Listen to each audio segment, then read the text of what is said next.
weightlifting is part of the Olympics, powerlifting and strongman competitions are a whole different animal. Tonight, our Adam Solomon stepped into a little part of that world with an area up-and-comer who is well on his way to becoming a professional. With the Olympics coming up in just a few weeks, the games are on everyone's mind, except one local man who has his eyes set on a different global stage in the gritty world of powerlifting. In 5 weeks, I'll go to Dallas, Texas, and I'll compete at the Europa there. It's going to be 10 or so Americans, and first place turns pro.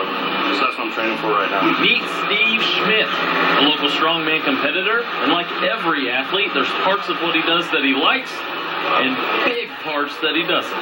Some of my weaker events is like the super yoke. It's where you put 800 to 1,000 pounds on your back, and you got to try to move like 60, 80 feet as fast as you can. What does it feel like on your body?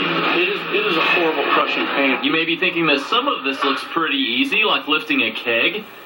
Well, you would be wrong. All the kegs, like a beer keg, they fill with cement or stone or shot, so it's anywhere from like 250 to 300 pounds. And you might have to carry 4 to 8 of those, so you're on the ground begging for air when that's over. For Steve to get ready for strongman events, an average gym would just not cut it. I over the years collected all the stuff, and I finally built a gym at my house because no gym had what I needed, and so I swore I would never lift in another gym again. Once I built my own and built it, and then Lee, the owner here, had said, come up and check it out, and I was like, thinking whatever, normal gym. I come in here and I was like, man, this would work perfect. Because as soon as he walked in here, he fell in love with it, and after being at other commercial gyms, he said he'd never be in a gym again. He just trained at home because he couldn't stand the whole commercial gym thing. When he walked in here and fell in love with it, just the environment, the people that are here, it makes it what it is. Although he won't be competing via the Olympics, for Steve, this is as good as it gets. I got a call like 2 weeks ago asking if I could be on Team USA and go against Canada.